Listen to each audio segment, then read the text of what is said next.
नमस्कार, रात के 9 बज चुके हैं और ये वक्त है न्यूज 18 प्राइम का। मैं हूं आपके साथ आयुषी गुप्ता और मैं हूं आपके साथ प्रियंका राय। बुलेटिन की शुरुआत दिल्ली से मिल रही खबर से करते हुए राजधानी दिल्ली में अंडरग्राउंड कोचिंग सेंटर, पार्किंग की जगह बनी लाइब्रेरी और गले तक गटर में डूबे सिस्टम ने देश के 3 होनहार छात्रों को डुबोकर मार डाला। और अब तक इस मामले में 7 लोगों की गिरफ्तारी भी हो चुकी है। और इस हत्या वाले हादसे के 3 प्रमुख कारण हैं। पहला, सिस्टम की लापरवाही। दूसरा, मानसून से पहले नालियों की साफ सफाई ना होना। और इसके साथ ही तीसरा जो कारण है वो ये है कि बेसमेंट में बनाई गई लाइब्रेरी से पानी निकलने की व्यवस्था नहीं थी।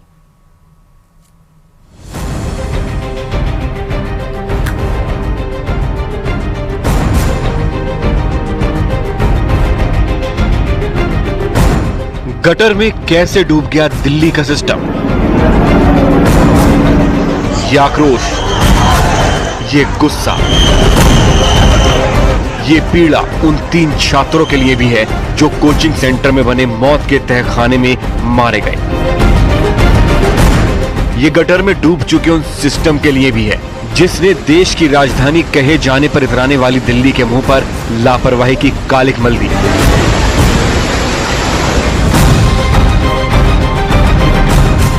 दिल्ली में मौत के कितने तहखाने?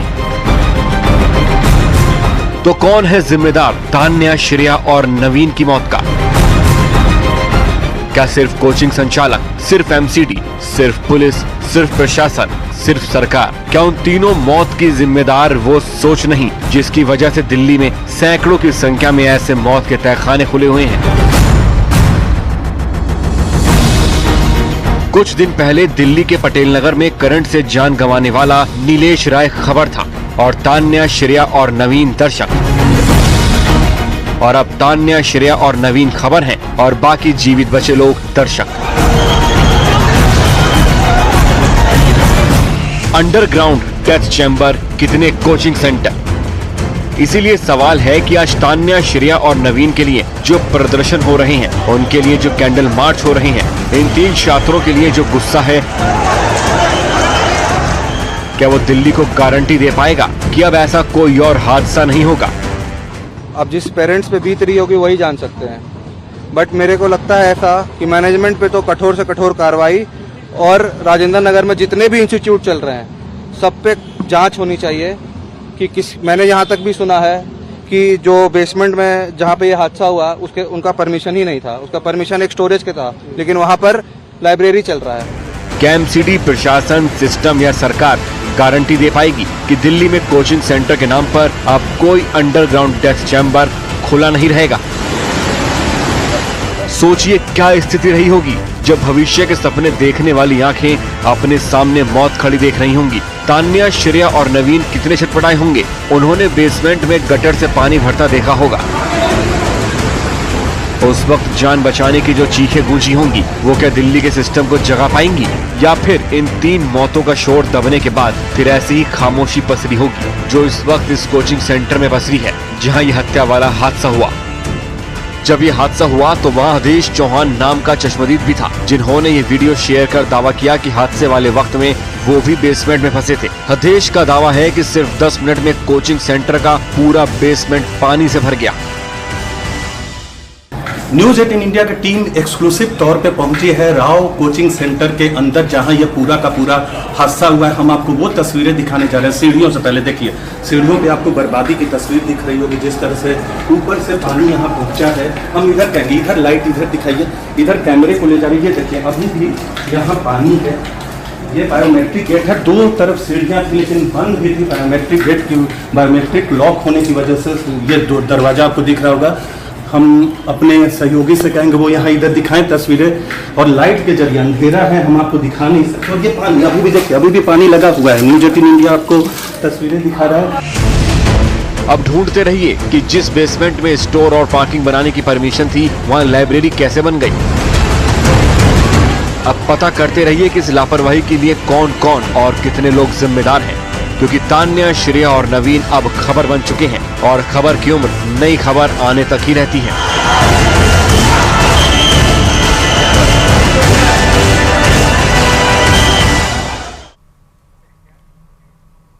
और चलिए रुक करते हैं अगली खबर की ओर। देश की राजधानी दिल्ली में गटर में डूब चुके सिस्टम की वजह से 3 छात्रों की मौत हो चुकी है और इस घटना पर हो रही है सिर्फ और सिर्फ सियासत। दिल्ली में हादसे के नाम पर 3 होनहारों की हत्या कर दी गई। सड़ चुके सिस्टम ने ऐसे 3 बच्चों की जान ले ली जो बेहतर भविष्य का सपना संजोए देश की राजधानी दिल्ली में आए थे। उस दिल्ली के दामन पर 3 बेगुनाहों की मौत एक धब्बा है।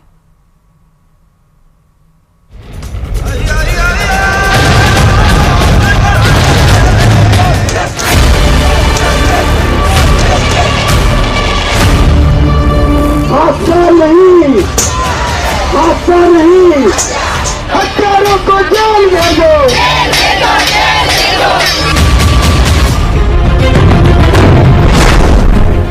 दिल्ली में मौत का कोचिंग सेंटर।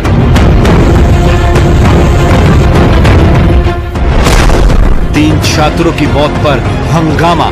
हादसा नहीं है, ये हत्या है, ये भ्रष्टाचार की लेकिन उन अधिकारियों के कान पे अगर जू नहीं रही और वो अधिकारी एलजी साहब के अधीनस्थ हैं तो हम एलजी साहब से ये आग्रह करने आए हैं, झगड़ा करने आए, निवेदन करने आए हैं।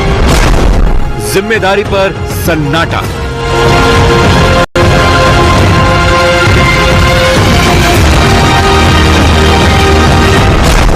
हादसे पर हंगामा जारी, सियासत भारी। पानी का विषय हो, जमुना की सफाई का विषय हो या सांस हवा की सफाई का विषय हो, सारी बातों पे सिर्फ बातें होती रही हैं। एलजी और भारतीय जनता पार्टी की केंद्र सरकार ब्यूरोक्रेसी का इस्तेमाल कर रही है। ब्यूरोक्रेसी के पास क्या है?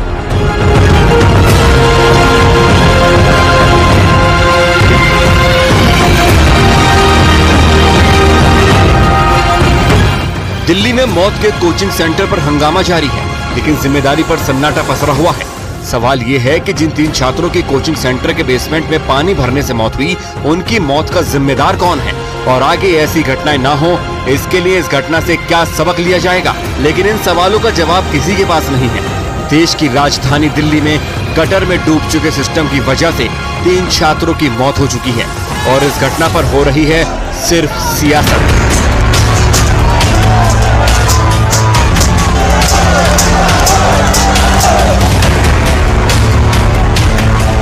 दिल्ली बीजेपी के नेताओं ने आज आम आदमी पार्टी ऑफिस के बाहर विरोध प्रदर्शन किया।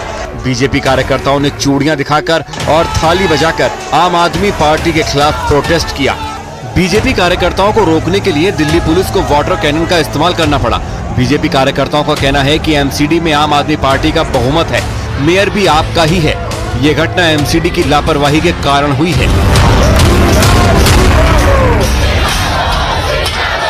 सामने देख सकते हैं कि दिलीप पांडे यहाँ पर मौजूद है और सारे जो विधायक जो हैं, जो उनके कार्यकर्ता हैं, पार्षद हैं, वो यहाँ पे इस वक्त पूरी तरीके से एलजी के अगेंस्ट पर पूरी तरीके से यहाँ अपना विरोध प्रदर्शन दर्ज करा रहे हैं और सीधे तौर पर कहा डिसिल्ट ना करने वाले अफसरों का सस्पेंड करो, क्योंकि डिसिल्टिंग एक बड़ा इशू है।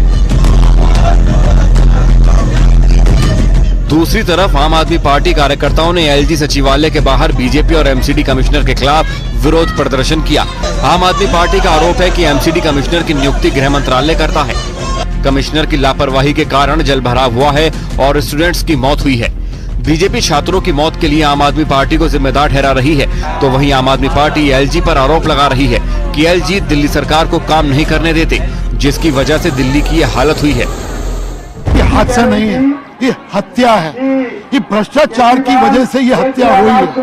आम आदमी पार्टी की सरकार ने अगर भ्रष्टाचार ना करते हुए सिल साफ किए होते, अगर आपने जो बच्चों की कंप्लेन थी उसको आपने नोटिस में लाया होता, हमने तो इस कंस्ट्रक्शन जो वहाँ हो रही है उसको रोका होता। 3 दिन पहले जो हम बच्चे की एक हत्या हुई यूपीएससी छात्र की बिजली की मौत की वजह से, उससे कुछ सबक लिया होता तो शायद ये हत्या ना हुई होती। मुख्य सचिव को बोल रहे हैं, वो कार्रवाई नहीं कर रहे। पीडब्ल्यूडी प्रिंसिपल सेक्रेटरी को कह रहे हैं, वो कार्रवाई नहीं कर रहे। सबूत दे दिए, वो कार्रवाई नहीं कर रहे। काम ठेकेदार कर रहे हैं, पेमेंट ठेकेदारों को हो रही है, करोड़ों की ठेकेदारी हो रही है। तो कौन जिम्मेदार है? मैं भारतीय जनता पार्टी से पूछना चाहता हूं। मैंने तो एमएचए तक को बता दिया, गृह मंत्रालय को भी लिख के बता दिया कि ये चल रहा है दिल्ली के अंदर, तो भी एमएचए ने कोई कार्रवाई नहीं की। उधर कोचिंग सेंटर के बाहर छात्र भी विरोध प्रदर्शन कर रहे थे, जिनसे मिलने खुद दिल्ली के एलजी वीके सक्सेना पहुंचे। एलजी ने छात्रों को भरोसा दिया है कि आरोपियों के खिलाफ सख्त कार्रवाई की जाएगी।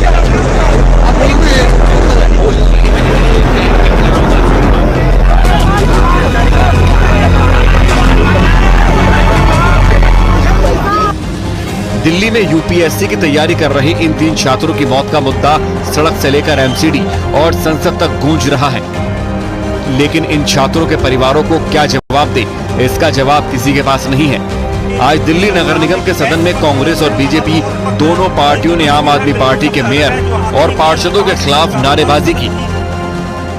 निगम के इतिहास में पहली बार आज सिर्फ 30 सेकंड एमसीडी की कार्यवाही चली और हंगामे की वजह से इसे स्थगित कर दिया गया।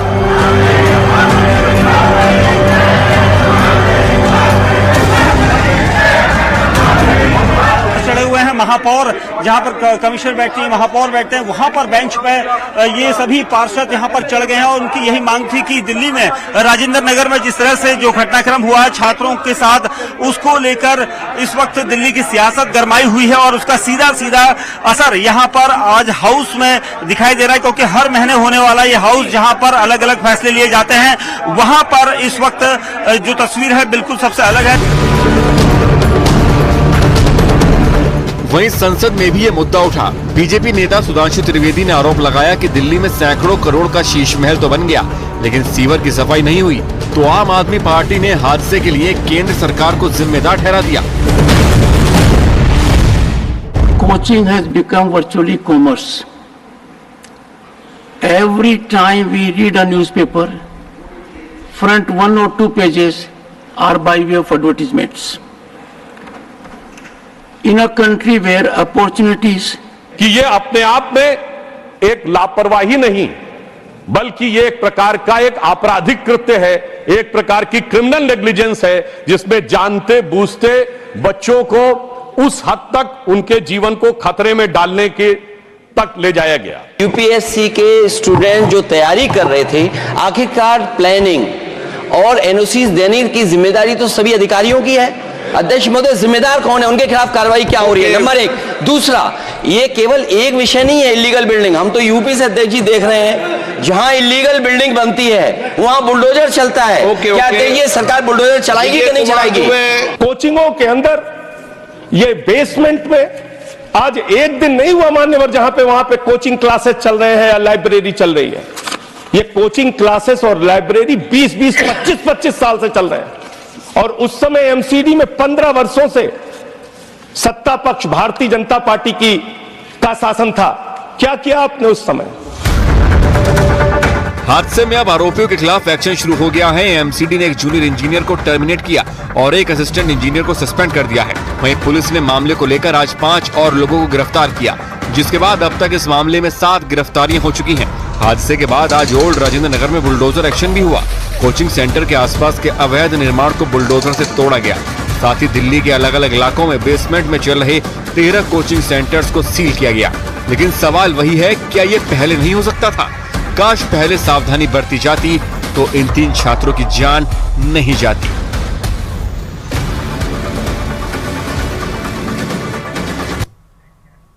और जयपुर से इस बीच बड़ी खबर है, रामकेश मीणा को उपनेता प्रतिपक्ष बनाया गया है। रफीक खान को बनाया गया है। आपको बता दें कि चीफ विप केसी वेणुगोपाल ने ये आदेश जारी किए हैं, जहां पर रफीक खान को चीफ विप नियुक्त किया गया है और इसके साथ साथ उपनेता प्रतिपक्ष का भी ऐलान कर दिया गया है। रामकेश मीणा को उपनेता प्रतिपक्ष बनाया गया है। कांग्रेस से जुड़ी इस वक्त की ये बड़ी खबर आपको बता रहे हैं। रामकेश मीणा को उपनेता प्रतिपक्ष बनाने का ऐलान किया गया है और रफीक खान को चीफ विप बनाया गया है। केसी वेणुगोपाल की ओर से ये बड़ा आदेश जारी किया गया है। कांग्रेस से जुड़ी इस वक्त की बड़ी खबर आपको बता रहे हैं, जहां पर नियुक्तियां की गई हैं, बड़ी जिम्मेदारी दी गई है रामकेश मीणा को। जहां नेता प्रतिपक्ष टीकाराम जूली है, तो वही उपनेता प्रतिपक्ष का भी ऐलान कर दिया गया है। रामकेश मीणा को उपनेता प्रतिपक्ष की जिम्मेदारी दी गई है। तो इस वक्त की बड़ी जानकारी आपको जयपुर से दे रहे हैं। आपको बता दें कि रामकेश मीणा को जो है उपनेता प्रतिपक्ष बनाया गया है। रफीक खान को बनाया चीफ विप। केसी वेणुगोपाल ने ये आदेश जारी किया। तो कांग्रेस से जुड़ी इस वक्त की बड़ी खबर आपको बता रहे हैं, जहां पर लगातार कांग्रेस सरकार को घेरने में जुटी हुई है, जहां बजट को लेकर लगातार घेरने की कोशिश की जा रही है। विपक्ष की ओर से कई आरोप लगाए जा रहे हैं बजट को लेकर, तो वहीं कुछ और जिम्मेदारियां दी गई हैं, कुछ और नियुक्तियां की गई हैं कांग्रेस में। ये देखिए लेटर दिखा रहे हैं आपको, आदेश की कॉपी केसी वेणुगोपाल की ओर से ये आदेश जारी किए गए हैं, जिसमें रामकेश मीणा को उपनेता प्रतिपक्ष का जिम्मा सौंपा गया है, तो रफीक खान को चीफ विप बनाया गया है।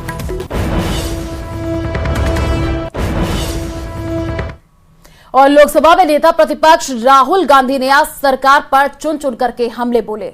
अपने अंदाज में राहुल ने इस बार बजट पर बोलते हुए कहा कि हलवा सेरेमनी के साथ साथ चक्रव्यूह का भी जिक्र करते हुए 45 मिनट का भाषण सुनाया और जमकर हमलावर हुए।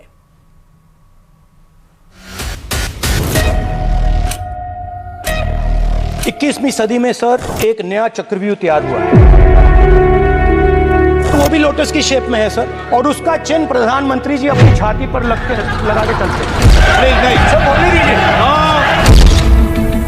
जो अभिमन्यु को चक्रव्यूह में फंसाया गया था वही हिंदुस्तान के साथ किया गया। आपने टीवी ऑफ कर दिया सर? नो टीवी कोई ऑफ नहीं है सर। जब भी मैं उसको हटाना चाहता हूं मुझे ये करना है सर, वो हमको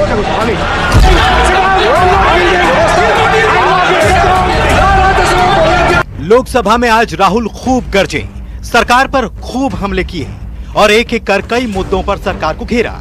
वे इस बार बजट को केंद्रित करते हुए चक्रव्यूह और अभिमन्यु तक ले गए। करीब 45 मिनट के भाषण में राहुल गांधी ने जब हलवा सेरेमनी का पोस्टर लहराया तो वित्त मंत्री निर्मला सीतारमण ने अपना सिर पकड़ लिया। राहुल ने इसके साथ ही मिडिल क्लास का जिक्र किया और कहा कि आपने मिडिल क्लास की छाती में छुरा और पीठ में खंजर भोंका है। सर मिडिल क्लास जो है वो शायद इस बजट से पहले प्रधानमंत्री को सपोर्ट करता था। जब प्रधानमंत्री ने कोविड के समय उनसे थाली बजवाई थी तो उन्होंने दबाकर थाली बजाई, धड़ थाली बजा बजाई। हमें अजीब लगा, मगर प्रधानमंत्री ने मिडिल क्लास को ऑर्डर दिया तो मिडिल क्लास ने थाली बजाई। अब इस बजट में आपने उसी मिडिल क्लास के एक छुरा पीठ में मारा, दूसरा छुरा छाती में। राहुल गांधी जाति जनगणना पर भी आए और कहा कि आपने ये जो चक्रव्यूह बना रखा है उसे हम तोड़ने जा रहे हैं और हम इस हाउस में जाति जनगणना पास करेंगे। और बटता किसको है? वही 2-3% में। और बाकी हिंदुस्तान 90% हिंदुस्तान देख। फाइनेंस मिनिस्टर मुस्कुरा रही है, कमाल की बात है। ये हंसने की चीज नहीं है मैडम, ये हंसने की बात नहीं है, ये जाति जनगणना है, ये जाति जनगणना है, इससे देश बदल जाएगा। इसके अलावा राहुल गांधी ने मोची और बढ़ई से हुई बात का जिक्र अपने भाषण में किया। हालांकि उनके इस भाषण के दौरान लोकसभा स्पीकर ने उन्हें 4 बार टोका। वहीं संसदीय कार्य मंत्री किरेन रिजिजू से भी उनकी नोकझोंक देखी गई। वहीं अग्निवीर मामले को लेकर भी राहुल गांधी ने अपने भाषण में जिक्र किया और कहा कि अग्निवीर के परिवार को केवल इंश्योरेंस का पैसा दिया गया था, आर्थिक सहायता नहीं दी गई। जिसके बाद रक्षा मंत्री राजनाथ सिंह ने कहा कि इस मामले पर सरकार जवाब देने के लिए तैयार है। सेना से जुड़े हमारे अग्निवीर के जवानों को लेकर जो देशवासियों को गुमराह करने की कोशिश की जा रही है, उस संबंध में मैं कहना चाहता हूं, जब भी आपका आदेश होगा इस सदन के समक्ष मैं पूरी तरह से अपना अग्निवीरों को लेकर स्टेटमेंट देने को तैयार हूं। कुल मिलाकर राहुल गांधी का ठीक वैसा ही अंदाज एक बार फिर से देखने को मिला, जैसा उन्होंने इससे पहले संसद सत्र के दौरान दिखाया था। अब देखना होगा कि राहुल गांधी के हमलों का जवाब सरकार कैसे देगी। Bureau report,